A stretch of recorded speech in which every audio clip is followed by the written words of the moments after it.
Welcome to Boundless Pursuit, a weekly podcast providing motivation, entertainment, and education to anglers and outdoorsmen. I hope that the stories you'll find here will encourage you to chase your passion more fervently, to open your mind to new opportunities and perspectives. Your engagement and feedback is critical to the growth of this show, and I would love to hear your suggestions on topics or potential guests. You can reach me at boundlesspursuitfishing@gmail.com or at my website, www.boundless-pursuit.com. That's where you'll find all related articles, media, and merchandise. Please remember, the show will gain traction from your support. Be sure to like, comment, and share this podcast to your friends and connections.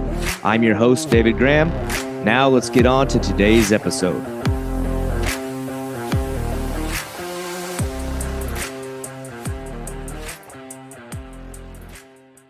You know, the crazy thing about social media, it's easy to find people who fish. It's easy to find people who catch big fish. It's easy to read a caption or a hashtag, but it is very hard to read or gauge authenticity or character. I love finding anglers that are on the upstart, though. The guys that are not so wrapped up in performance metrics on Instagram, like followers, likes, shares, those kinds of things, but just authentically sharing what they love. I found today's guest when I stumbled across a video that he had made solo trekking through the Okefenokee Swamp in Georgia, chasing bowfin with a fly rod. It was just him, his fly rod, a GoPro, sight casting for bowfin. But I thought that his delivery was real. The videography was solid, and it was just enough to get me to click on to the next post because I liked what I saw. I felt that it was real, it was authentic, and I could feel the passion that he had for fishing in his narration and just his clear effort to capture the moment, the angles, and to pay respect to the fish itself. And in looking through his post, I found that this is just a young, authentic guy that loves what he does, chasing the next bite all across this country, from South Georgia to South Florida, out west into the mountains, doing these solo hikes, long distance over the mountains, chasing trout. And he's just out there alone, taking photos and videos and just sharing what he likes to do alone. His name is Ellis Wynn, and he runs the Halfmoon Fly Fishing YouTube channel, and he's Halfmoon Fly Fishing on Instagram. And he's just a solid young dude getting after it and chasing what he loves with enough interest and passion for the purity of the sport to share it in a way that is real. We had a great dynamic conversation about bowfin, trout, shoal bass, tarpon, fishing in the Everglades, fishing out in the mountains, just the whole experience of being a multi-species fly angler from the perspective of a young dude that's fresh out of school, just finding his way. And I found it to be one of the more enjoyable conversations that I've had in quite a while, and I think that you're going to enjoy this one too. All right, you hear that? Yeah. All systems go. So, all right, Halfmoon Fly Fishing. Ellis Wynn, I've been following you for a little bit, and I only just recently learned your name only because you sent me your email address so that I could invite you onto this podcast. Oh, hell, that's his name. I guess I could have just asked, but, well, what's going on, dude? How's it been? Nothing much, man. Yeah, it's been good. Actually got out in the woods this morning and did a little bit of traditional bow hunting. So that was nice. I haven't done that in probably 4 or 5 years. So, all right. Well, this is a fishing podcast. We don't talk about that. Nah, touché. No, you know what? I'm just kidding. I want to dive into all that that is involved in your interest in the outdoors, hunting, fishing, anything like that. Photography. I've talked to guys that their whole thing was photography, art. I've seen you do a little bit of art as well. Yeah, a little bit. Multi-talented, multifaceted, and engaged in the outdoors in a lot of different realms. But I stumbled across your page. I don't even remember how. I just noticed you don't have a giant page, but you do have a good, diverse collection of catches. And as a multi-species guy myself, I always appreciate people who, are kind of varied in their approach towards fishing, who go after a lot of different things. But it might have been your video, Fly Fishing for Bowfin, that got me. I'm not sure. Yeah, just good, wholesome, diverse fly fishing stuff. I seen you out west. I seen you up in mountains. I seen you down in lowland swamps in Georgia. So, like, where is home for you? Because you seem like you kind of been getting around.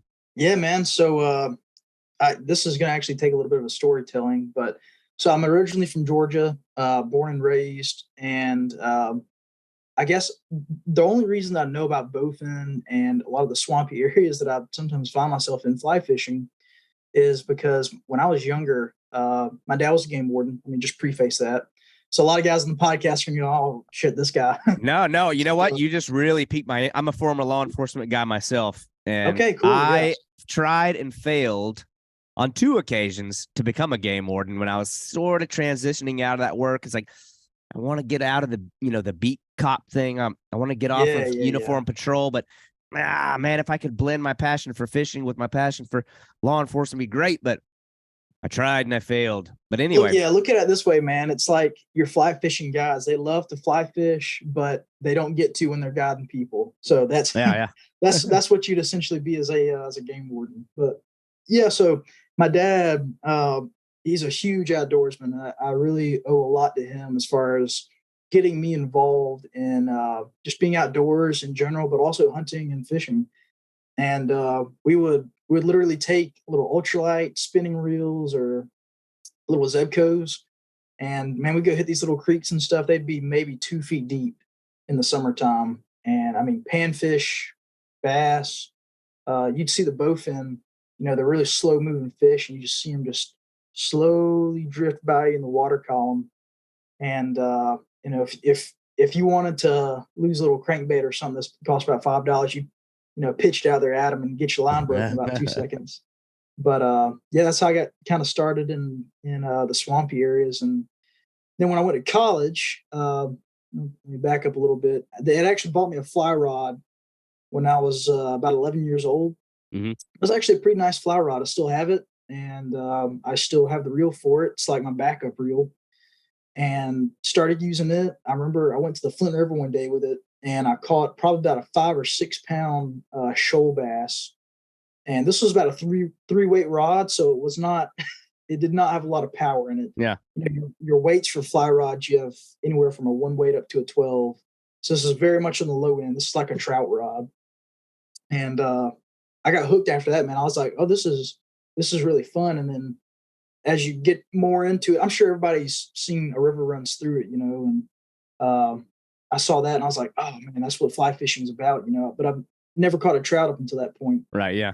So I got my roots on bass, really anything in South Georgia that would bite a fly, is how I got my start in it. And I have no regrets as far as that goes. Trout is a completely different thing. Warm water species are completely different. Same thing for cold water species. But I would like to say that I guess guys that focus just on trout, you're missing out on so much, man. Mm-hmm. I mean, the potential for example, I'm in Augusta now, and I can drive 30 minutes north and go after striped bass, or I can fish in the Savannah for smallmouth. We actually have smallmouth in the Savannah in this part of Georgia, or I can go catch bowfin over in South Carolina. I mean, the options are really pretty unlimited. Or I can drive, 4 hours north and go catch trout. But yeah. I mean, don't limit yourself to trout. Though is my main takeaway from that. A lot of other things to experience. Yeah. Well, I always like people's origin stories as anglers, just to kind of get an idea where they started. You know what I mean? And you mentioned shoal bass. Now that's one that I've got no experience with, never caught.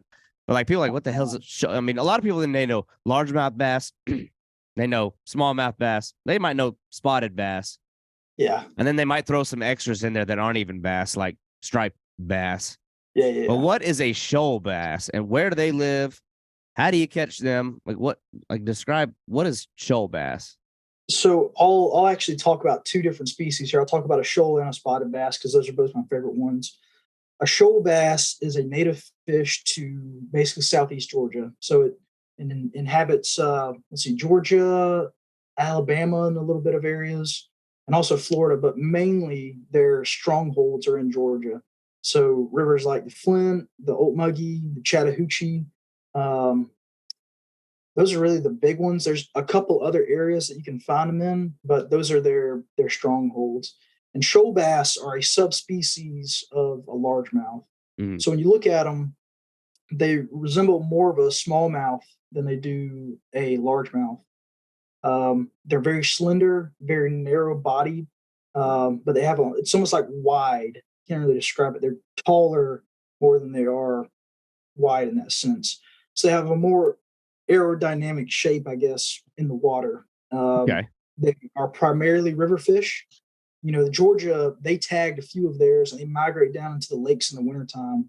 But for the most part, they stay in the main systems of the river. And they love shoals, hence the name shoal bass. Mm-hmm. They like to lay up under those rocks. And when you drag a crankbait or a fly across the top of them, they just come out of nowhere and just smash it, man. Probably the most awesome. Aggressive. Yeah, man, they're awesome. Most aggressive bass out there, probably, in my opinion. Catch them on top waters, subwater streamers. I mean, anything you toss at them. My favorite's like a big white game changer. That's a huge fly that's come out recently by a guy named Blaine Chocolate out of Tennessee.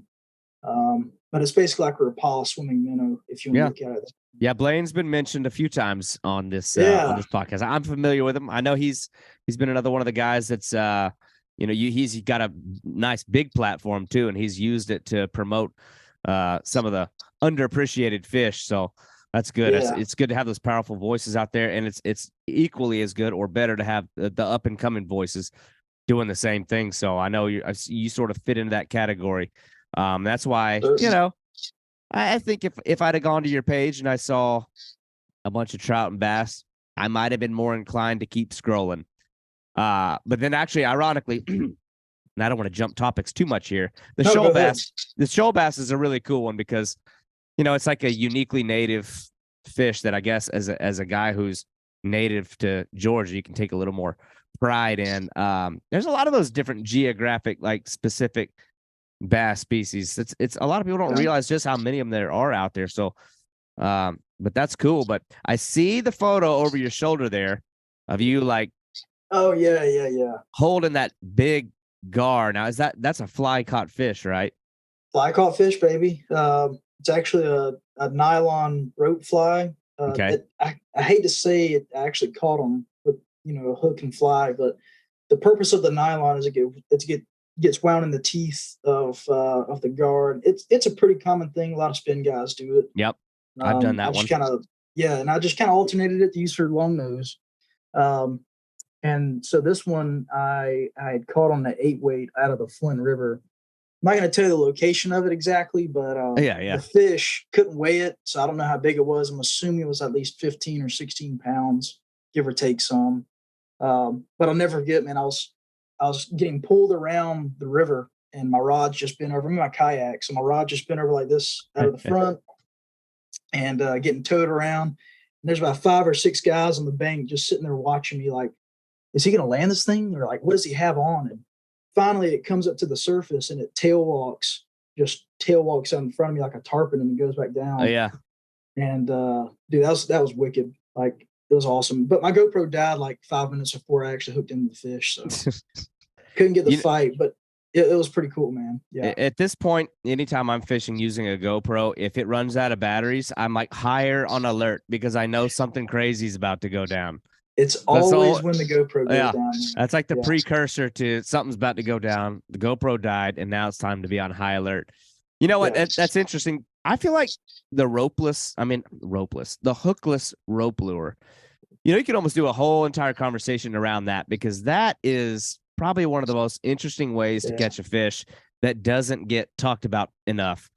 And you talk about something like a longnose gar that unfortunately it kind of exists in, I don't know, the shadows of its bigger cousin. But that is a really interesting one to go for, especially on fly, which I've not done. I've caught them obviously on bait and on rope lures with spin gear, but fly fishing for them, I kind of wonder how often does a freshwater guy have an opportunity to catch a fish over 4 feet long in fresh water and doing it point. Like describe for people, because they're like, what are you talking about? You're not using hooks. How are you catching a fish with no hooks? Sure. So I'll kind of talk about fly fishing with gar for a second. So the thought came to me when I was just at the house. I didn't have anything else to do this summer. We were off out of college for the summer, and I was like, you know what? I want to catch gar on a fly rod. I don't know how to do it though. So course, the first thing you do is hop on the internet. You start looking up guys who are doing it. And one of them, it was actually, I think it was, God, man, it was some YouTube channel out of like Michigan or somewhere. And this guy was fishing for, it wasn't in Michigan, but it was up north somewhere. And he was fishing for gar using these flies. And he actually put 2 hooks in them. So he had a single hook in the front that you typically tie off to. Then he had a trailer hook, and both of them were circle hooks. And so I kind of modeled the fly off of that. I just made sure it was a little bit longer. And then fly fishing for gar, nobody does it, for one. Like, nobody, and I've never seen a single person in South Georgia fly fishing for gar specifically. It's kind of difficult because you have to, it's a very visual thing.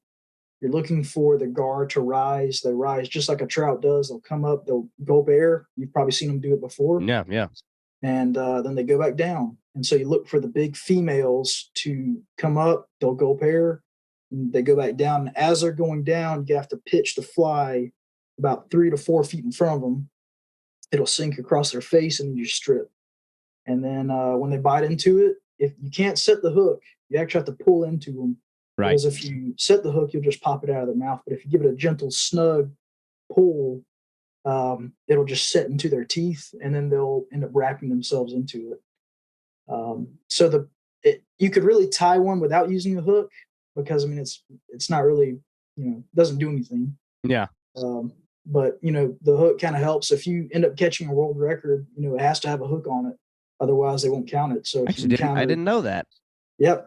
Because I actually had to look up the regulations. I was going to pursue, because I know that there's some 20+ pound gar in this river that I was fishing. And I was like, I know that I can beat this guy's record. Speaking of which, the guy who holds the All-American fly fishing record for the longnose, he has the record for about 30 to 40 other species on a fly rod. And I think the only reason he does is because he's a physician out of Florida somewhere. I'm not sure exactly where, but he can afford to take all these wonderful trips. Yeah, yeah.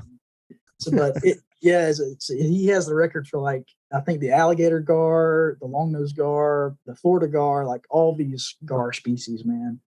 And anyways, good for him, right? Yeah. Well, the record chasers are an interesting category of anglers. Just those guys are a different sort of breed that have a different competitive edge than maybe I have. But the nylon rope lure, I think, is such an interesting thing. I'd actually done that years ago. I mean, when I was 13, I think I was doing that. So we're talking really 20 years ago. But I don't know why I never tried doing it with a fly rod. But I do remember I did kind of similar, because a lot of times was fishing for longnose gar in the same areas where I would catch bowfin or any other type of predatory fish. And it would seem like without fail, I'd be throwing these rope lures and working these rope lures, and then something else that I would be just as happy to catch would come up and smash the rope lure, and of course not get hooked because they don't have the teeth. So I got to a point where I was adding hooks to mine just to help secure bycatch. Not at all for the gar. I think it's interesting that the guy you're mentioning was using circle hooks on them. I've never found those to be really useful for a longnose gar, just to structure the mouth. But yeah, it's crazy. And it seemed like the way that they fight would be a little bit different with the rope lure. It's almost like it was more of a confused thing until they see you, until they get close to you, and then it's on. The fight's really about the same, I'll say. Yeah. You would think it would be different. But I mean, to a fish, as soon as it realizes it's not in control, it's, everything's off the table at that point. It's going to run, it's going to jump, it's going to try to break you off somehow.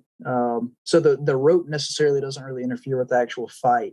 Now, when I first started using them, I felt almost guilty because I was like, I'm not really hooking fish. So am I really fishing, or am I just snagging the fish? So it's almost like a slight ethical dilemma I had. But at the same time, I'm not using hooks. So I don't know. I still know how I feel about it. I enjoy doing it, but I try not to think about it when I'm actually fishing for them. I don't think I could relate it too much to snagging, because it's an intentional predatory response to the lure. Like you're having to coax them into a bite. So I guess it's a little different than whether they want to bite and whether they don't want to bite. You're pulling something into the side of them.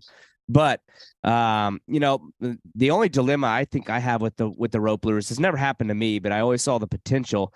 I always had the damnedest time getting that nylon out of their beak, like almost to the point it was so bad. And I think I could have just downsized the nylon strands a little bit, and they're just too long because it becomes such a tangled mess. Sure, that getting them out of that was almost not worth the effort. But I was always worried, what will become of this fish if, heaven forbid, my line breaks, or somehow they break free and they got this nylon rope around their beak. They're done for. They're goners. They'll never get it out of there. But I guess it's just important that you're tying solid leaders when you're using that stuff. Strong knots. Yeah. Well, make sure you check your leader once you get them in. You got to check that leader once they get in, because a lot of times those big gar, especially the big females, man, they will just chew right through. Usually I just use like 20 or 30 pound, but even that sometimes you really have to pay attention to. Well, I think the thing that people take for granted too with the gar is not just the teeth, it's actually the scales themselves. If they turn broadside and your line wraps around them, the scales almost, and people can't see what I'm doing, but they open and close almost like teeth. When they turn, the scales flex open as they're making that turn. And if your line gets between the scales and it closes back, the scales are actually really sharp. And I don't know if you've had the same experience, but I've always had a hard time, especially with like real big ones, handling them like flesh to scales. It seems like you can't hold them without letting them go and having a few little cuts and scrapes and scratches. And they have the most sandpapery skin of anything that I've ever caught. It's not like it almost feels like an alligator skin, like it's that rough, but it's just sharper. Like everything that you touch on them is abrasive. Their jaw, their scales, hell, even their fins are a little tough. Yeah. They're just hardcore fish, man. How long have they been around? Like 100 million years or something? Yeah. Now that is, I don't know. I've always, that's one of those things that when you talk to people about gar, like it's like the obligatory fact that you have to rattle off. They're prehistoric. They're air breathers. They can get really big. And I feel like you can't let that side of it get by without appreciating a little bit deeper, because when I try to tell people about why gar, the thing is, and a big motivation behind me wanting to talk to you is, it seems like the culture in the North is a little bit more quick to accept, I don't know, gar fishing. Whereas down here in the South, like you, I was born in South Carolina, been all through Georgia, Arkansas, Texas, Oklahoma, is a little bit more of a reluctance to accept different fish. And I don't know. I always try to let people know, listen, it's a prehistoric fish, yes, but when you start really focusing on the scope and the reality of a almost impossible number to quantify, like 100 million years, it's just too hard for our little human being brains to fully understand the concept of that unbelievable period of time. And then you're looking at something that is as old as the dinosaurs. Even that's hard to quantify, but this is something that is so incredibly tough. It survived extinctions, multiple extinctions of that, I would say, because we've had several smaller ones since the dinosaurs went out. You're looking at something that has evolved to the point of perfection and has not changed since then, because it hasn't had to. It's the ultimate freshwater fish, and people call them trash fish because gar, I guess, was really misunderstood. People go down to South America all the time to fish for arapaima, arowana, peacock bass, and I'm just like, we have all of the same fish here in the United States. There's a one down there, I think it's the wolffish, maybe bowfin. Yeah, a fish for. We don't have piranhas, of course. We got big ass brim. I don't know if that counts. But we got alligator gar. We have pike, muskie. When you start talking about fish with character, or sturgeon, sturgeon for that matter, huge fish. And these guys want to go to South America, and they don't even look at gar. They don't even look at bowfin. To them, it's just it's something that they've accustomed themselves to, and they see it as big, but no one bats an eye about it. And they're some of the strongest fighting fish that are probably out there, I would say. Oh yeah. Well, it's definitely an interesting thing. It seems almost uniquely, I don't know. It's a strangely American thing. This like institutional reluctance to like deviate from the hard line between sport fish and non-game fish. It's very weird to me. I do think though, it seems like that ideology is slowly, it's going away. See a lot more guys out there chasing different types of fish, but you talk about the prehistoric thing. I have always, kind of shared this sentiment that, when I canvass, I don't know, the different array of fish out there to pursue, and, you look at their characteristics that they have that you're going to measure yourself against as an angler. I've always had that spot in my heart for the survivors, like the prehistoric fish that we have, because, when you start thinking, okay, this thing survived the event that ended 70% of all life on Earth, plants, birds, reptiles, whatever was alive, 70% of all life gone. And this thing lived. I'm like, okay, so this thing was contending with monsters that the imagination can, scarcely wrap its mind around during at some point in time. It's a freshwater shark, if you want to look at it that way. Different crazy climate changes and I don't know, the forming of the continents, and these fish were there. And to this day, they stand essentially unchanged. And you've got an opportunity to say, okay, they survived all of those things with certain characteristics. And I have an opportunity to encounter those survival tactics at the end of my line. And that's always the way that I've been impacted by fish like agar. Now, when you talk about our, and I always go this route, this is always the best segue into like something like a bowfin. But when you talk about like our prehistoric fish, most people think, okay, well, you got white sturgeon, 11 feet long, alligator gar, armor scales, giant teeth, 8 feet long, paddlefish can be over 100 pounds and got, unique physical characteristics. And a lot of our prehistoric fish, you can see why they survived. They either had some size to them to help contend with this or that. They had armor, they had tools. But then you look at something like a bowfin that's been around for just as long, and they don't have those things. They don't have tremendous size.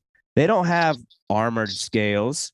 It's pure attitude and will to survive. And the fact that you're out there doing it on a fly rod in the deep South, I mean, just tell me about that. Like your first encounter with one. Sure. Because we gotta go down the bowfin rabbit hole here. Bowfin's probably my favorite fish out there.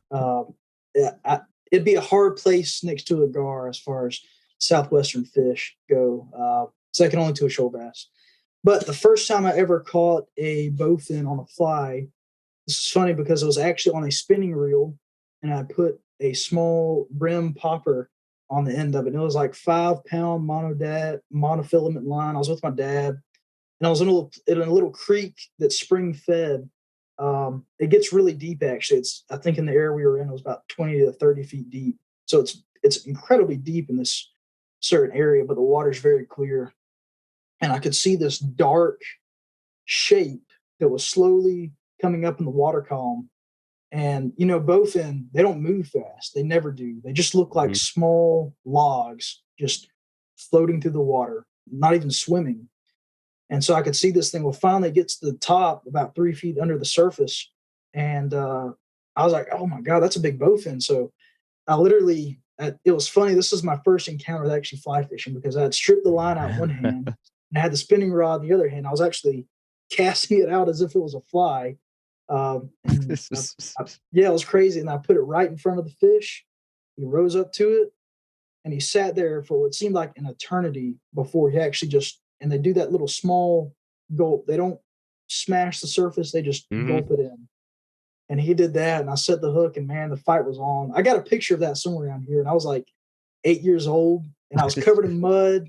I mean, it was a blast.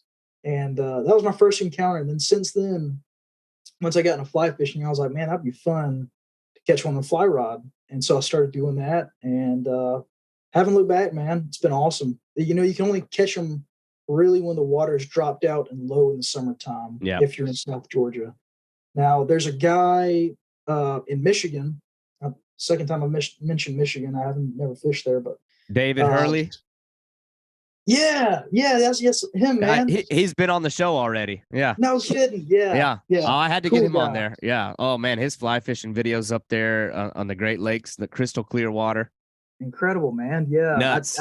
I hit him up and I was like, dude, if I'm ever up there, like, you got to take me out. We actually have extended family up there for my girlfriend's family, and I was like, you know, next time we go up there to see family, like, I'm bringing my fly rods and I'm gonna take you out and we're gonna catch some bowfin in that crystal clear water, because it's just beautiful up there. Yeah, he's a good dude. I've been following his stuff for a while. Good, humble guy who's got an incredible fishery, and just I don't know. I love to see this bowfin culture.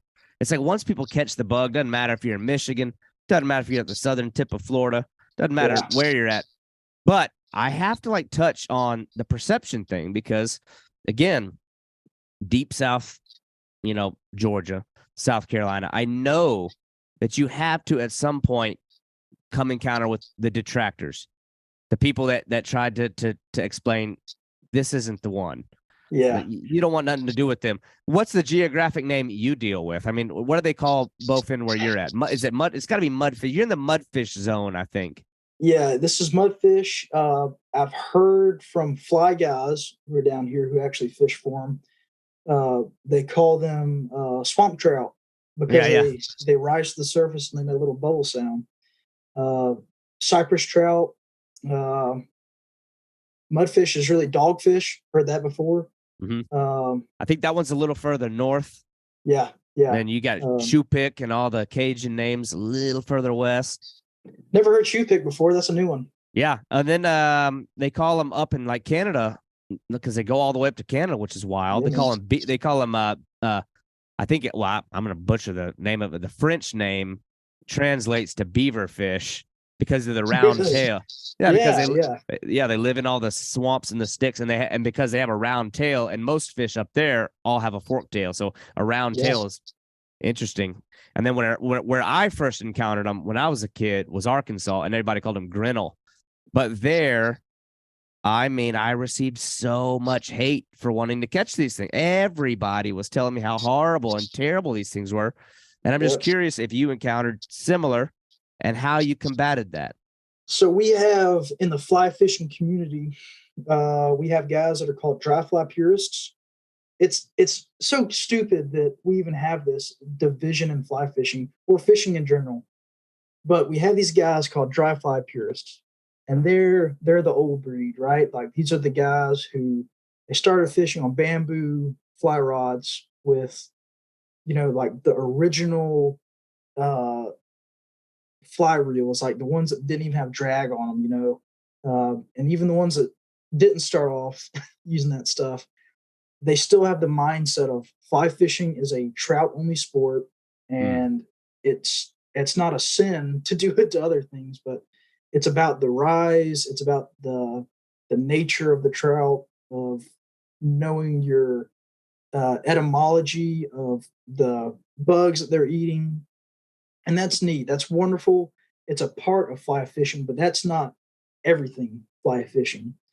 And you only see this with the older generation of guys. And it was really popularized by, once again, the river runs through it. Got a lot of people into fly fishing, but it kind of hurt it because it only put the perspective of it's only trout and it's only in Montana, you know. The new guys, which guys like myself, guys like David, guys like Blaine Chocolate, we'll talk about him a little bit too, because I do have a beef with one of his flies. And who else is there that I'm thinking? There's you got Drew Price in Vermont, and he's been on the scene longer than anybody that I know. I've been running in the bowfin circle since, I don't know, the year 2000, and Drew's been around the whole time, and he's been doing it on fly for a very long time. But once again, younger guy, right? Yeah. Well, I mean, I guess so. He'd probably consider himself young, but he's a seasoned angler. So you say that, and then my buddy Grant, there's a guy Grant Alvis in Virginia. He's doing it a lot. He just did some work with the Fly Fishing Film Tour. Did a segment on bowfin, which that's big. That's good exposure. That's good. Yeah. That's good stuff. On the fly. So there's a lot of people out there starting to pop up, and I consider you one of them because the video, I saw that one video you made, and it was really cool. Like you kind of captured the pursuit of the fish really well. And I know we're talking about like how fun it is and how cool it is and how interesting the fish are. But I'm a bowfin guy, and we talked about David Hurley. And, I couldn't help but ask him, like, and I'm going to ask you the same thing. Like, he's up there in Michigan. I'm down here in Florida. You're in the middle.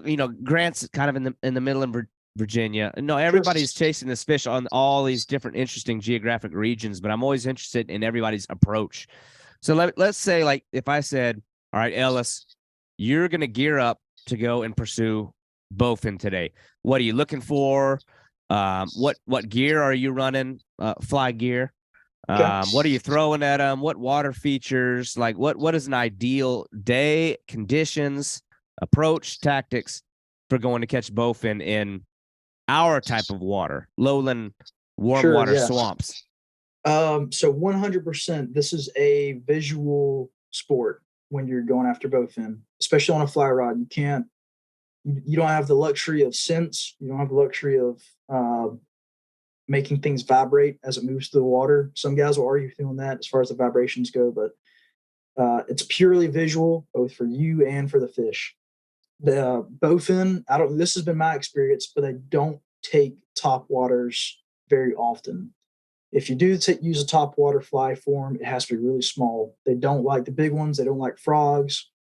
I don't really understand why. I would think that they'd be just as aggressive for a frog, but they just aren't. So if I was going to go out right now today, anything from a 6 to an 8 weight fly, 6 to 8 weight rod, same thing for the reel. The actual video that I did was on a 6 weight. It was an Orvis Clearwater that I bought probably 2 years ago as a streamer rod for trout.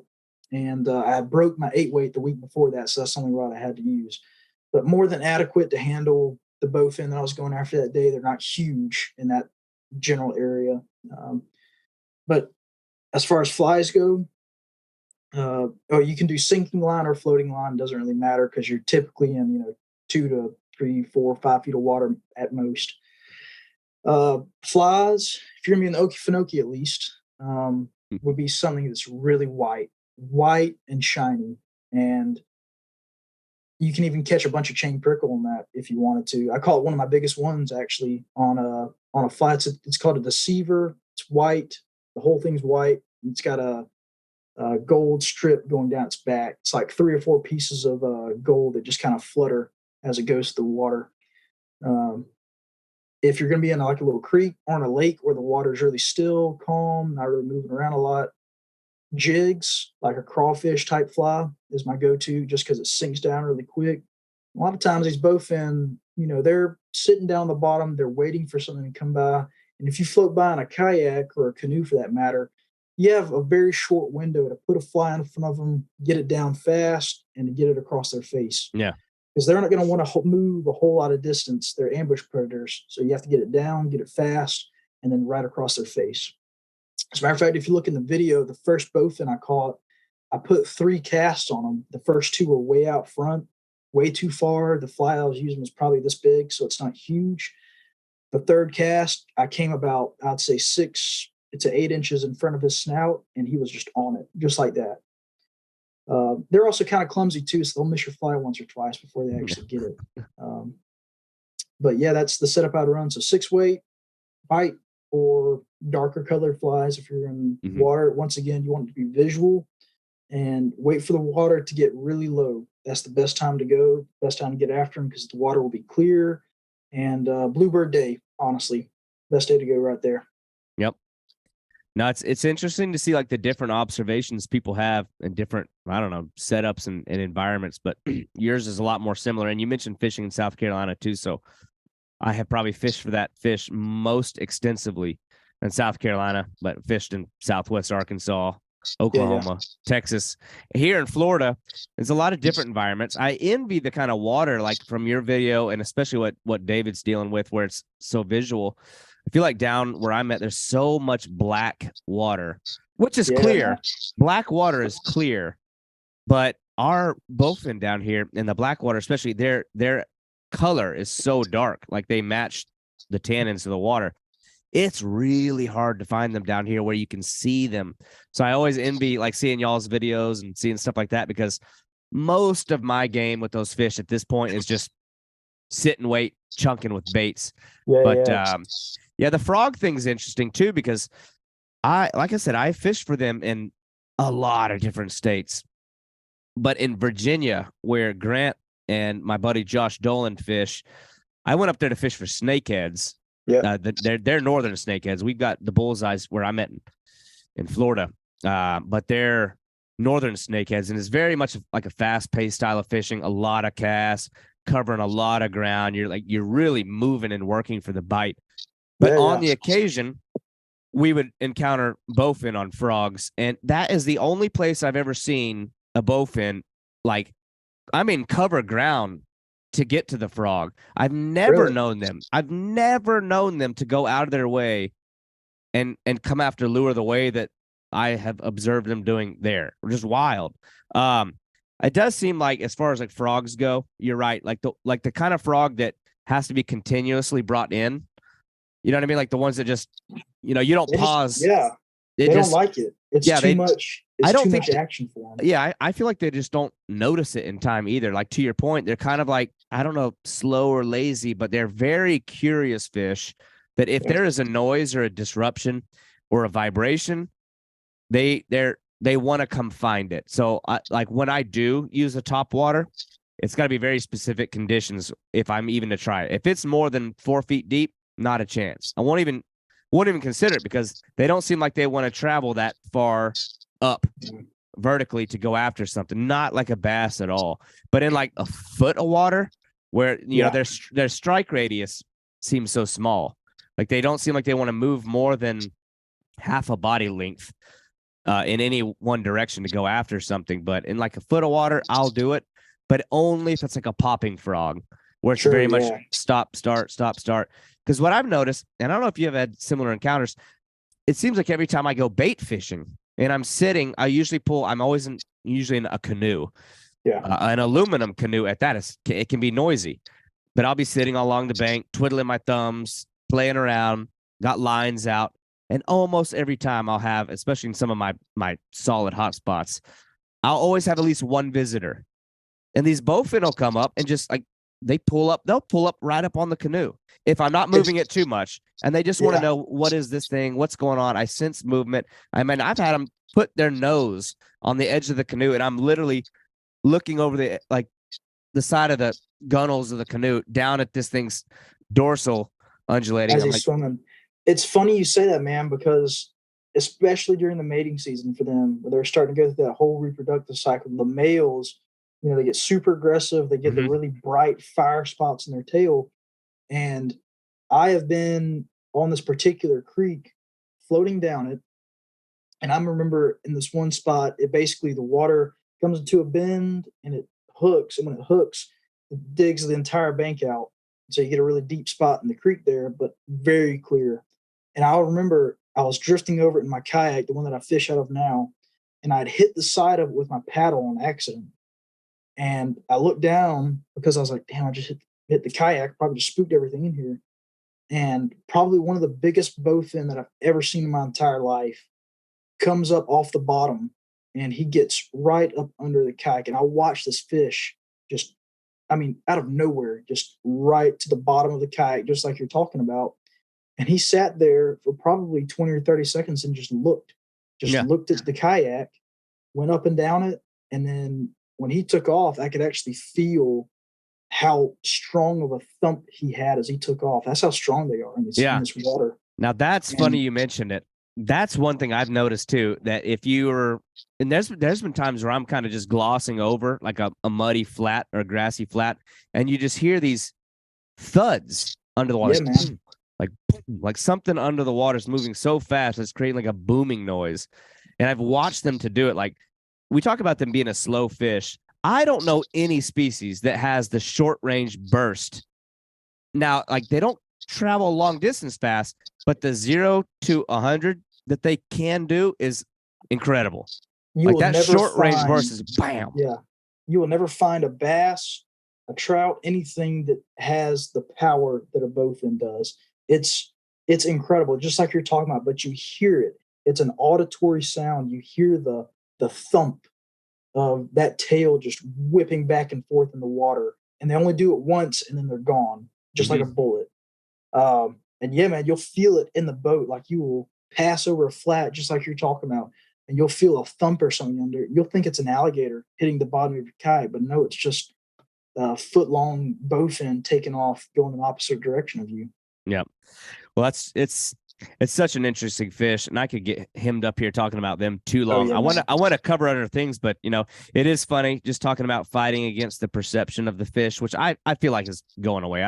I mean, I think even in all categories of fishing, there's like an older guard that's slowly, going away. And we can probably thank. There's not much we can thank social media for. There's a lot we can say it's bad for, but it has uncovered these groups of like-minded anglers that are interested in these fish. There's a lot of, there's some big groups out there too that are chasing them, but it is funny. If you talk to even the biggest bowfin haters, they have all the reasons to not like them. All people across all categories have to agree on one singular thing, and that's it. It's indisputable how hard these things fight. Whether you like the way they smell, the way they look, whether or not you can eat them, whether they're destroying things, which they're not, but everybody agrees. right, yeah. Well, that's always the funny thing, but anyway, but since then it seems like I've seen. I like your home water stories because I want to start there. I always want to start like where you began, but in looking through your page, it seems like you've really kind of started like getting into this videography thing. And I just talked to a guy recently who it's his thing too. He's really big into making videos, capturing the moments, and it's one of those things that's never been my skill set. I've always been a blogger. I like writing. But I really envy the guys that have a knack for creating a cool like visual experience that doesn't look fabricated, that doesn't look, I don't know, exaggerated. Yours, I feel like, I don't know how long you've been at it, but I feel like your videos, and they're not overwhelmingly long either. You make sort of like good, healthy length videos that are really awesome stuff. Like, when did the videography start to kind of become a thing for you? So this is actually funny that this was during COVID. And I'll kind of tell you my occupation real quick too, because it kind of ties into it. But I'm a nurse by trade, and during COVID, I was either at the hospital working in the ICU, or I was back at the house, and I didn't really have much free time. I didn't want to get too far away in case I got called in for some sort of emergent thing that I need to be there for, which happened more often than I can remember. And I remember I was, at that point, I was getting into fly fishing really hard, and I was picking up a lot. And I came across a page, and if you can get these guys on here, it'd be great because they can tell you more about this than I can. But the name of the channel was Tight Loops, and they're still around. They've really blown up a lot over the last few years. And I found one of their videos, and it was over, I think it was Yellowstone. Yes, it was Yellowstone. It was actually a 5-part series, but they just blended it into one. The whole thing was like an hour and 36 minutes long. Probably haven't memorized at this point. But I remember watching it. And the guy, Amy, and his wife, Chase, they went to Montana, and they brought with them a Sony. I don't know what model the first one was. The other one was a model like I have. It was a Sony 7 III. Yeah. And it's kind of like the go-to for run and gun shooting and stuff. It's a mirrorless camera. And it was incredible, the shots they were getting and the story that they were telling along with it. And they were doing it from these cameras. And I mean, it was just incredible. Like, they had trout rising, you could see the colors on them. And it wasn't like a Tom or a Bill Dance video where he's just, we're banging out some fish, banging out some bass. It was like, it was almost, you have a personal connection to what they're doing. Like, we're taking a road trip in a van. I think like their whole thing was van life at the time. And, they're just out enjoying Yellowstone for what it was and documenting their trip as they went through it and their experiences. And you can almost see how their perspective on Yellowstone changes from when they first start filming to the end. And they actually have no narration through this entire thing. It's completely visual, but you can still get the story. Anyways, in that long rant, I watched these guys do this and I was like, man, I really want to do that. That seems really cool. Yeah. We have stuff here that I can do the same thing for. I watched some other YouTube channels that I really wasn't my thing. You got to talk about wildfly at some point on here. They did a video called 5 Miles Out that really was really a very well documented Eastern fly fishing for trout kind of thing. And I wanted to make it a mix of the two. I wanted the same, narration, but also I wanted those really pretty shots. Yeah. And I wanted to mix the two together. And so that's kind of what I ended up coming up with. And I don't want to make this a side business or a side hustle, if you want to call it. This is just something I enjoy doing. I mean, yeah. There's nothing more rewarding for me as an angler, seeing some guy message me on Instagram or in my YouTube channel, message my email account and say, dude, like I found your channel and you're fly fishing for bowfin and bass. I didn't even know you could do that. Yeah. Do you have any tips? Or even the bass guys reach out to me and they say, hey, like, you're fly fishing in Georgia, like where do you do this at? And of course I don't tell them because I'm a gatekeeper, but like, hey, these are some resources you can look at. Trout waters in Georgia are very limited, so that's the reason I'm kind of a gatekeeper on it. But and so that's kind of the story of how I got into it. And it's an expensive hobby, I'll give it that. Yeah. Kind of, especially once you drop your camera in the water once or twice, that adds up pretty fast. So you learn your lessons. Yeah. Well, one little thing you mentioned that kind of caught my attention. I don't know what's going on here, but you're like, I think the 5th guy that I've talked to on this podcast who their actual job is in the medical field in some way, shape, or form. Nurse, sure. First responders, EMTs. I've had several of them. I'm like, oh, is there something to this? So that's funny. Actually, David Hurley, same thing. I don't know if y'all even got across. I don't know if y'all mentioned that. Another guy that I talked to is this guy, Andrew Bunker. Now, he's not on Instagram, but this dude, he does medical work up in these like remote Inuit villages, like way up north, way up there. And the photography and the landscape this guy is operating in, it will blow your mind. Like he is like in Arctic world, literal photos of polar bears walking around where he's fishing. And but his stuff's crazy. And it's the same thing. He's going way up to these like remote villages and doing medical work. I'm like, that is so interesting. That's hardcore. That's awesome. And then looking through your stuff, you're obviously kind of an artistic minded guy. I've seen some of your actual artwork. I don't know if you're doing like watercolor.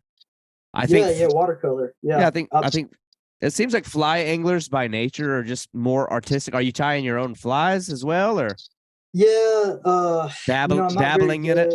Yeah, I'm not very good at tying the smaller flies, nymphs and dry flies and stuff. I can't do very well. Streamers, I'm pretty damn good at this point, I would say. Yeah. But they cater more towards the eastern, southwestern fish than trout or anything. Not, I've caught plenty of trout on the flies I've tied, but again, it's not the dry fly that everybody wants to use. It's like a streamer or something of that sort. It's a subsurface fly. Yeah. Well, your videos definitely are an expression of the artistic view as well, because I am right there with you where if I watch a like fishing program, I mean, to each their own. Everybody's got their thing they like. You get the gimmicky stuff on YouTube a lot, obviously. And for the longest time, I would I was a hater on those guys. I'm like, this is stupid. This is corny. And then it's like, then I start catching myself being like, well, what's the point of being like negative, in this? There's silver linings in all of this stuff. Even the guys that are using gummy worms and Spider-Man reels are because who's the view? I mean, who's watching that? They're getting kids are watching.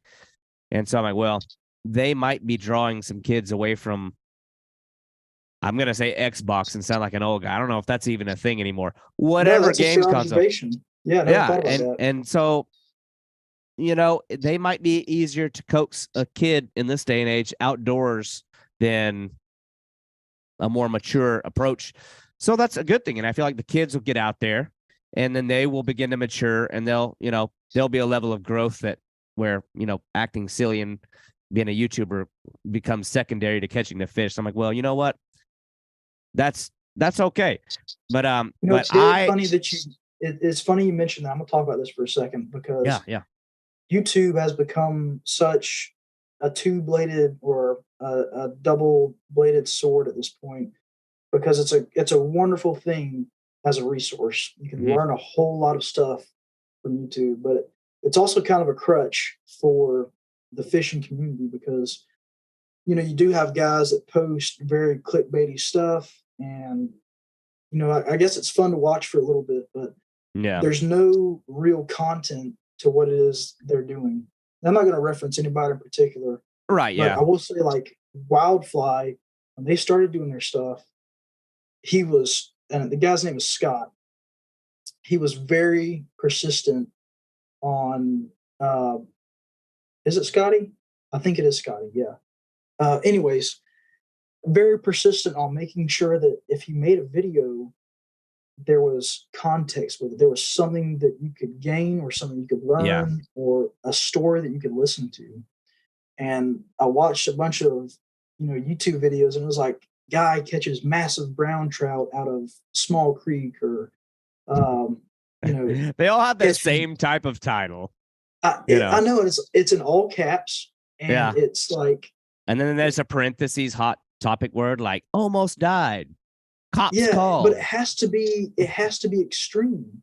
Right. And I didn't want that, because that's not what fishing is, man. Like, it's never been that, and it's never going to be that. If I can't. On a fishing trip, then you couldn't pay me. You couldn't pay me any amount. I cannot do it. I couldn't. I don't know. It'd probably come off horribly, but again, you look at that. I feel like the majority of people that are actually clicking on those things don't fish. Yeah. They're looking to be entertained. And so, like I said, for every 10,000 clicks they get, one of them might be somebody who had otherwise never been interested in fishing and turn into I don't know. I'm trying to make lemonade here. You know what I mean? Yeah. But no, you're right. But with that aside, your video is much more my speed. And the fact that you're capturing all elements of the experience, I like that. I like that because don't want to feel like I'm being sold a product. I don't want fishing to seem so easy. I like when somebody captures the parts that don't go well. The line breaks, you trip and fall and look like an idiot. So when, because it humanizes you, and it's like, okay, relatable. Like I can go do that. Like, this guy's normal. That's it. Yep. It's relatable. That's exactly right. It's something that somebody has to relate to. And, as YouTube channels grow, sometimes they start to branch out to these really extreme environments where the normal person can't get to. South America, great example.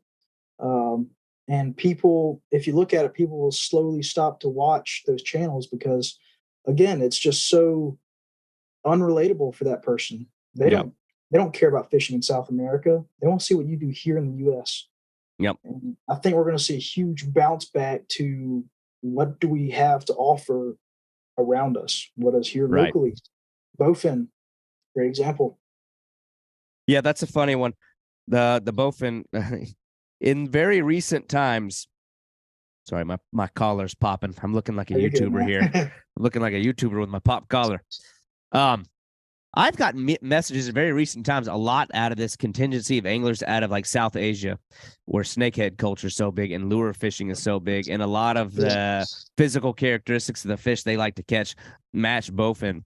So I had started posting bowfin on this Facebook group that's devoted like international angling, international monster fish. And people went crazy. I have gotten so many messages. And I post my alligator gar. I post like, Goliath grouper from shore. Like I'm trying to beat my chest a little bit here.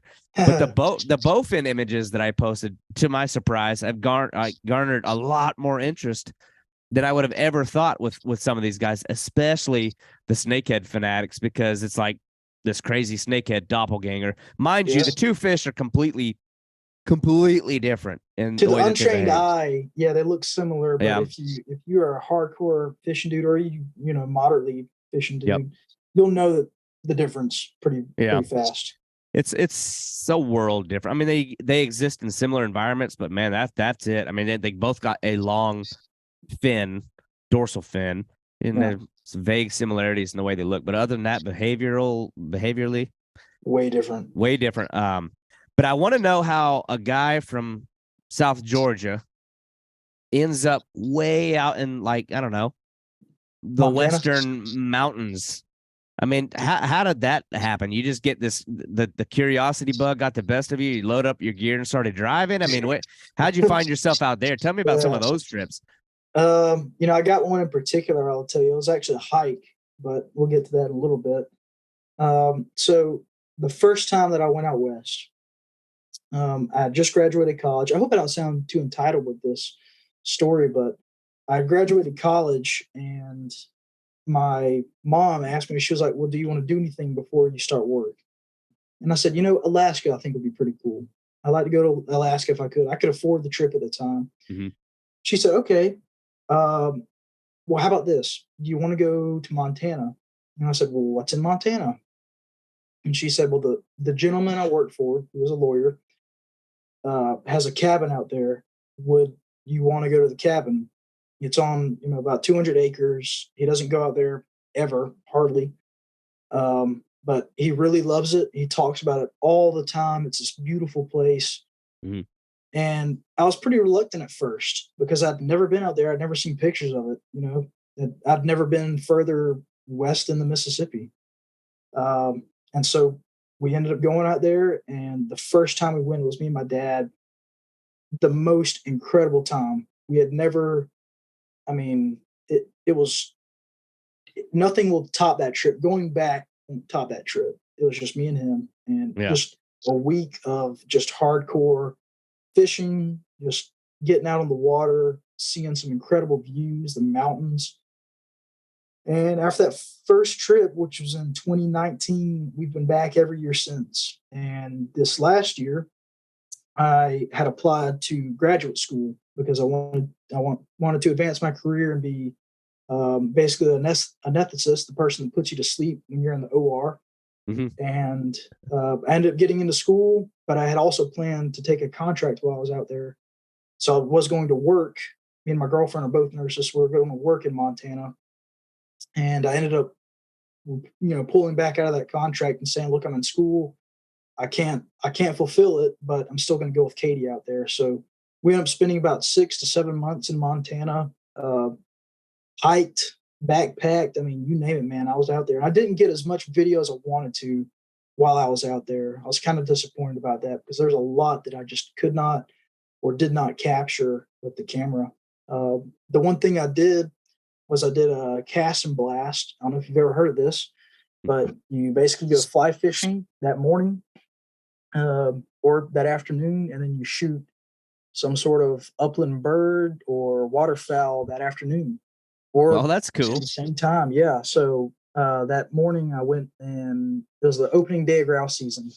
Never shot a grouse before, never done it before, didn't have a dog, just had a gut feeling and a shotgun. Yeah. So I'm hiking up this mountain out there, and I jumped 3 grouse. I got all 3. I got my limit, just like that. I was like, dude, just shot my limiter grouse. How awesome. And the best thing was I got it on the GoPro. Videoed that a little bit. And then afterwards, I went and caught some little brown trout of a little creek. And that's probably the best day that I had while I was out there. I mean, it was awesome. I cooked the birds at night, stuck them in the oven, wrapped them in the bacon, did the whole seasoning thing. It was a great dinner. Oh, yeah. That sounds awesome. It tasted fantastic. Never had a bird that tasted like this. And the grouse are really big. They're almost like chickens. This is the best way to describe them. So that was a cool trip I did. But the one that I really wanted to get on video that I couldn't, I had an itch. Do you know what a golden trout is? I think so. Well, you're talking about like a color variation where it's like genetic, they turn gold. Yeah. So there's two different types of golden trout people think of. There's a palomino, which is the one that looks like a banana. It's yellow. Okay.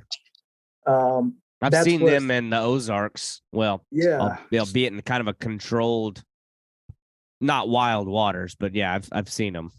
Yeah. So people in South Rainbow Georgia trout. Yeah, there you go. It's a rainbow trout. They don't know the difference. So anything that's yellow, it's a yellow trout. Mm-hmm. Oh, it's a golden trout. Not the same. Golden trout is from the Sierra Nevada range natively, but they were transplanted into some lakes in Montana. I'm not going to name the ones.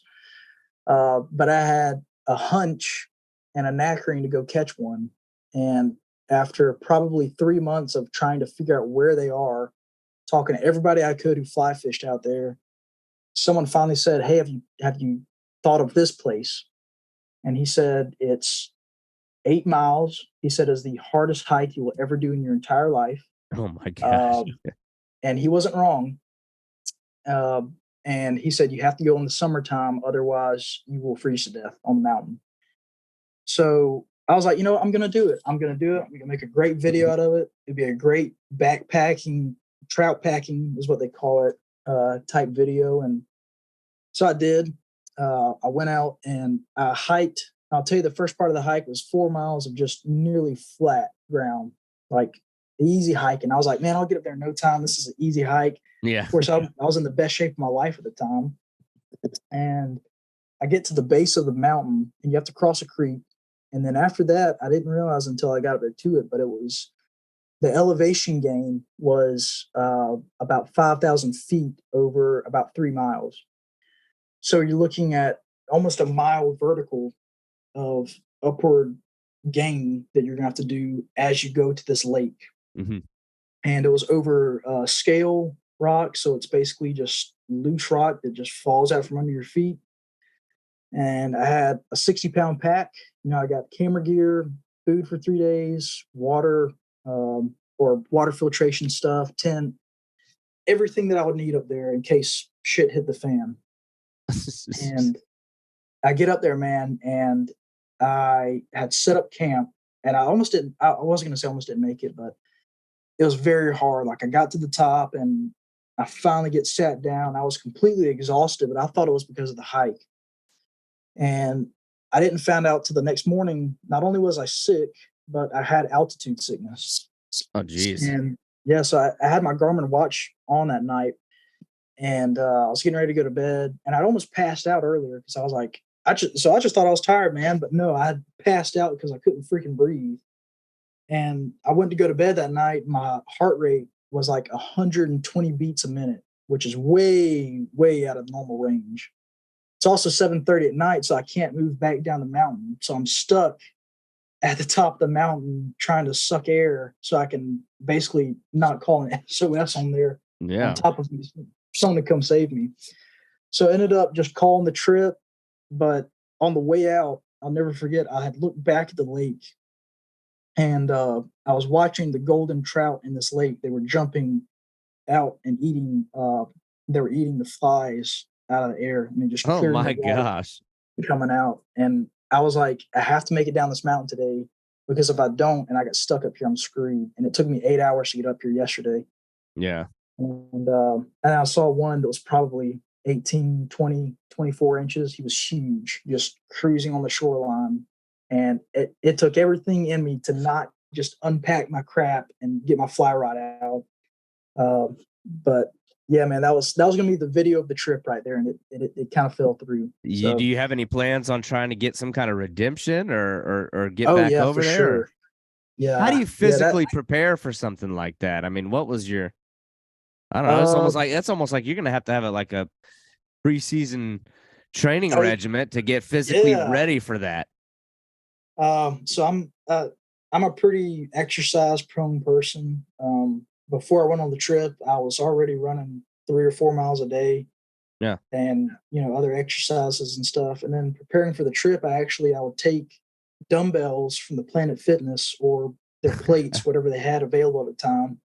And I'd put them in my pack, and I would just get on the stair climber and do that for literally 30 minutes to an hour. And before I left, I was doing it for up to an hour and a half with about 45 pounds of plates in the pack, just humping up the stair climber. And then I'll do some other stuff with it, but mainly the stair climber is what got me ready for it. But you can't compare that to the lack of oxygen. You can get your body ready physically for it, but I mean, unless you're training in that kind of environment, you'll never be ready for it. And that's what got me. I was in Billings at the time, so I was in very flat terrain doing my training and stuff. I should have been up in the mountains doing my training, and I didn't. Yeah. And that's what kind of bit me in the butt. That's why I freaked out when I got up there. I didn't freak out, but my heart did, and that made me a little nervous. So now, is this bear? Is this like bear country too? I mean, are you out there where? Yeah. And you're completely alone. Yep. Did you have a firearm? Were you armed? Yeah. I was actually pretty underarmed, I would say. The gun I was carrying, it's a Glock 40. I think it's the Gen 23, maybe. Okay. But I had bear loads in it, so it's basically hard casted lead, very heavy rounds. They're not like your standard ones. They don't have a flat hollow tip on them. They're just made to punch in and out. And I carried that with me. I had a hip holster. Really wish I had a chest holster for it, but I didn't want to spend the money on one. Retrospectively, I should have. But I had that. I had bear spray in my cargo pants on my pocket in case I could grab it real quick. But my gun was always number one option in case something happened. Well, it sounds like you've got unfinished business at that place, because like what you described sounds really awesome, but it also sounds like the kind of thing that would like eat away at my conscience and like keep me up at night. To be that right there, looking at the water, seeing the fish, but then I don't know, for the sake of your health and well-being, turning back. I was very disappointed. Yeah, man. I mean, when I got back, the shop I had talked to, I told him I went, and he said, the first thing he said was, "Well, son, you have got the biggest balls of anybody I know, because I don't know anyone who would do that hike by themselves." And then he followed the question up with, or that statement with, "Did you catch any fish?" And I said, "No, I didn't, but I saw a lot." And he just kind of looked at me, and I kind of told him what had happened. He said, "Oh, yeah, you got flatfoot syndrome." And I said, "What's that?" And he said, "People from the South, they have flatfoot syndrome. They don't have mountains down there." So it was kind of funny. But yeah, definitely some redemption going on there. I will be back at some point. I'm not sure when, because I'll be tied up here for the next 2.5 years at least. With school. But yeah, man, that place is just incredible. I'm going to be back at some point for sure. Yeah. Well, the fish photos that you have from out there and around that area, and especially the landscape photos, are really cool. I like that. I like anybody that pauses and at least takes time to kind of capture what's around instead of just strictly having fishing pictures. I like to see like where people are at. I mean, for me, and everybody's got their own thing, but like fishing is just like, it's like your excuse sort of to go out and be, I don't know, immersed in like really interesting places. Yeah. Even if it's a very urban setting, even if you're city fishing, there's an interest to that. Like what we have here in Florida, where you can go and chase this multitude and this variety of exotic fish from different parts of the world, and behind a McDonald's. Yeah. It's unique. It's not a beautiful thing, but it's like, it's a curious thing. That's like, wow, this is weird. Like this fish that is from some of the most remote jungles of South America is right there under that shopping cart with that crack pipe floating by. You know what I'm saying? It's interesting. With a crack pipe floating by. Yeah. But you go from the mountains. Like yeah. It's, I don't know. It's different. I don't, you know what? There's no poetic way for me to twist that and turn that into a pretty thing. You're just looking straight at all you're focused on down here in those areas is the fish. Yeah. You know, you're up in the mountains and a grizzly bear might jump out at you, and you come down to South Florida, might be more dangerous where a crackhead could jump out from under a bridge at you. Yeah. Booga, booga, booga. Like, I'd much rather face a bear than somebody out of their mind on drugs. I can tell you that. Florida man. Yeah. Florida man's something else. I'd say a Florida man would probably beat a grizz. We don't have as big of a problem in Southwest Florida. It's nice and classy where I'm at, but it's slowly coming this way. It'll get but there. on that note, I mean, you go from from where you're at in your home waters in Georgia. You've been out west fishing in the mountains and in Montana and doing that thing. And then I know recently now you're starting to kind of do a little bit the saltwater trips, and you just spent some time in Florida fishing around the Everglades. I hate that we couldn't meet up, but tell me a little bit about that trip. I saw your videos. I saw some of the stuff you were doing there, but that looked interesting. So Florida, man, is like, it's best way. I mean, it's like opportunity abound because a lot of trout guys, they make the move to Florida, I guess, your snowbirds in the wintertime, because you have so many fish that you can go after in the winter. And the trash fish are slowly beginning to be more of something that's pursued. Jack crevalle, I think, is like the most underrated fish in the Gulf Coast. Like, nothing compares to, well, maybe a tarpon, but I mean, it's a poor man GT is what it is. If you've ever heard of Great Crevalle. Yeah. I mean, it's just a poor man version of it. And Florida, man, it's just like, you can go down there, you can catch snook, bass, bowfin, peacock bass, jacks out of the same exact creek or canal that you're in. And it's just, I mean, the opportunity is nuts. And you just don't have that, I guess, further inward, Now, granted, your bite depends on the tide and stuff a little bit more. So there's a lot more factors that go into, but when it's hot, man, it's like insane. And I guess the same thing for anywhere else you go. But yeah, Florida is just, there's so much opportunity there that I haven't even been able to experience yet. Yeah, man, it's just something else. Well, it looks like you got into a few fish. I enjoyed watching your video, especially how excited you got about the jacks, because it's kind of the same thing. It's weird. It's saltwater doesn't have it as much, but even in saltwater, there's some fish that are considered like trash fish. But on the topic of jacks, I had a guy actually on this podcast. If you want to look at a jack and appreciate it, there's the jacks that are, that they're going to give you a fight. Your 10 to 15 pound jack, your typical jack, that they're hard chargers. They're smashing and attacking ruthlessly, like blitzing bait fish and stuff like that.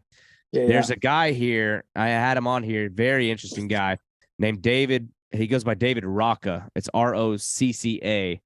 And this dude catches a whole other caliber of jacks. I'm talking about 40 pounders, 50 pounders, these just donkey monster jacks.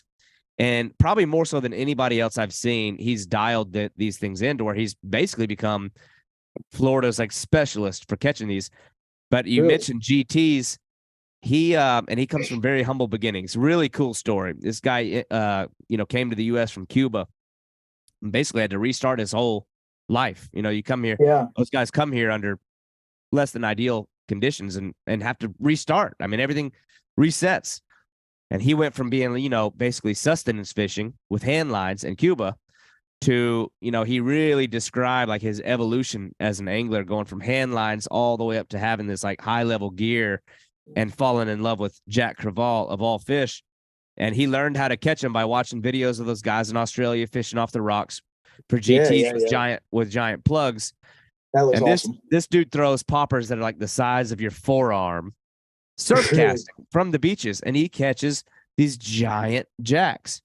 And he uses like 400-pound mono leader. Like, he's throwing wild gear, and probably more than anybody else, he's dialed these things in. But it's like, that's crazy. It's rare in Florida for you to be like the guy of anything because everybody's an angler and you ain't doing nothing nobody else has done before. But like he is like the guy with those fish. I have to send you his page later if you want to admire. Like I don't know, man. Our West Coast jacks, they're not like what like he's dealing with something different over there. Yeah, but it's cool. Yeah, but anyway, man, big jacks are just huge fly fishermen. Actually, caught a huge one. It was probably 35 or 40 pounds on a fly rod. Man, it's just like a constant fight. Even at the edge of the boat, they don't give up. They just don't roll over. They stay sideways and they just go around in circles, man, until they finally break the surface of the water. So it's a tough time to land one. I've only caught the like little ones, or I guess average size ones, but that is actually like high on my agenda. Just like local waters, like priority type fishing around here, like those big giant jacks. That's probably one of the number one things I want to do here in Florida, like this year, like in the next 30 days or the next 2 months. I want to get over there and try that just chunking plugs for these giant jacks. That's something I really want to try, but be a unique experience for sure. Yeah. But anyway, man, I know we're winding down on time. You mentioned at the very start of this conversation, so this isn't really fishing related. The traditional, you said you were doing what? What were you doing yesterday? Traditional bow hunting? I was archery hunting. Yeah, this morning. What were you hunting? I mean, tell me a little bit about that. Georgia's seasons right now. I hope I don't get this wrong. But Georgia's seasons right now, we have small game season in, and you can hunt hogs during the small game season because it's feral hog. And so the season for them is open from the first day of small game season or deer season or any other season for that matter, all the way until the end of small game season. And I grew up hunting with my dad a whole lot. When I was about 15 or 16, he bought me a Bear recurve bow. So it's actually on my wall right here. I guess I can get it down in a second. Yeah. But it's recurve and traditional archery hunting really is to me, I guess, the same way that fly fishing is. It's pure, I would say it's pure instinct because it's not just instinct, but you're more connected, I guess, is the best way to describe it, or you feel more connected maybe. It's not like a compound bow where you just line up the sights and let it go. You don't have a trigger release. There's no fancy equipment for it. It's just you and the bow and how well you can shoot. A little bit of guessing as far as your distances and stuff. Yeah. It just comes with time and skill. And it's something that I hadn't done in probably 4 or 5 years. And I'm finally at a point where I can sit down and get back into it. I wish I did it more when I was in Montana because I had the chances to. I just never did. And man, it's definitely something. I think I'm going to slowly incorporate it into my channel maybe.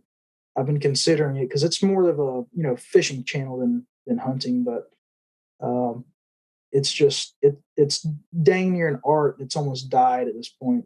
Fred Bear was the guy who started the company who builds Bear bows, but in probably the 80s and 70s, he did a great job of kind of showing, once again, telling the story, man. Like, this is how I hunted elk in Wyoming. This is how I hunted bighorn sheep.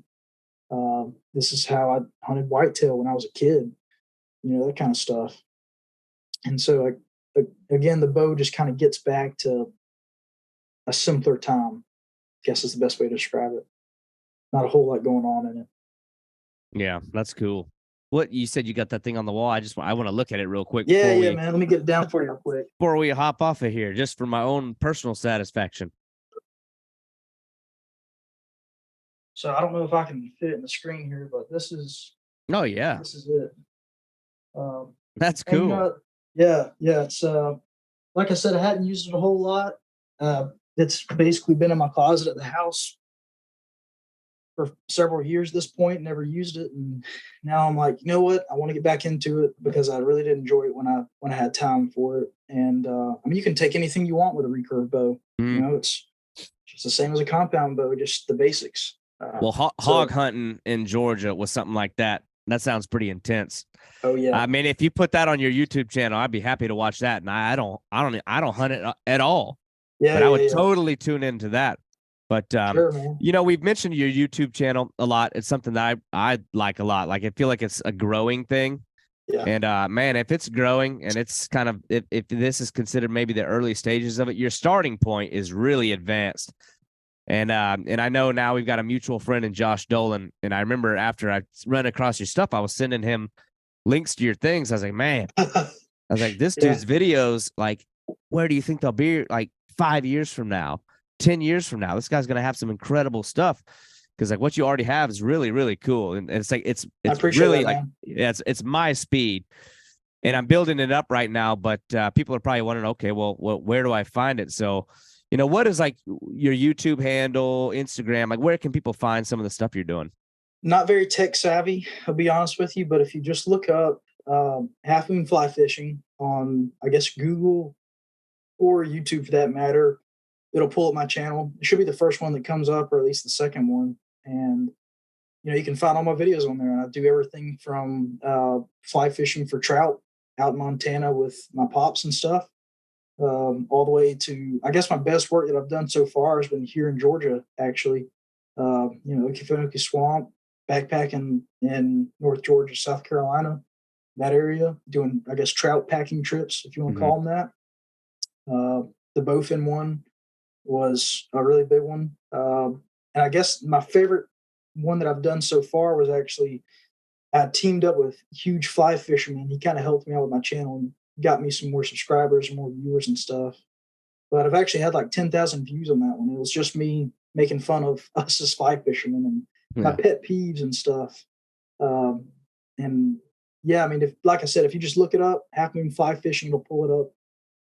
As far as my Instagram, I have like 158 followers. So we're getting there. Really, really humble beginnings, like you said, but yeah, it'll take some time to grow. Well, don't get too caught up in the follower count.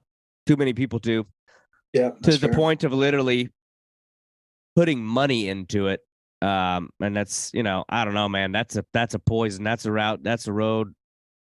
People don't need to be going down.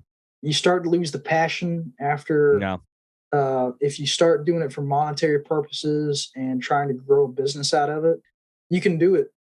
It's very possible. A lot of guys have been successful doing that, but you're going to get burnt out doing it. And people will notice that in your videos and they'll stop watching them because of that. And they're not going to appreciate you as an angler because of it. Well, I know you said you do a lot of this stuff just for your own like interest, and it's something you do for yourself, and it's something you want like kids and your nephews and nieces and whatever to see. But trust me, a lot of other people are out there going to want to see it. So you're going to at some point have to start entertaining people like me who want to see more.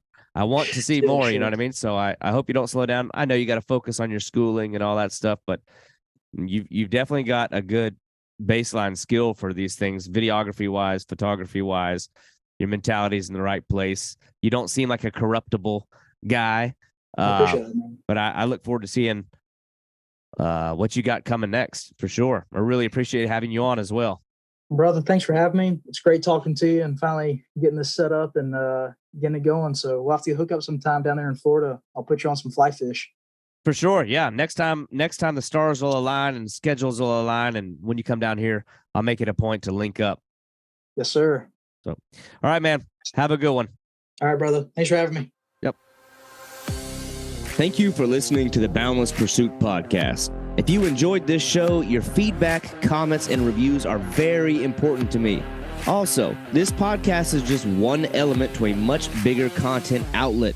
I urge you to head over to www.havrodswilltravel.com, where you'll find audio, visual, and written editorial content. That is 3 dimensions of awesome fishing content brought to you by a very dynamic team of anglers. I hope that you'll tune in next week as we continue to build this program and have interesting and skilled anglers each Thursday. Thank you for listening.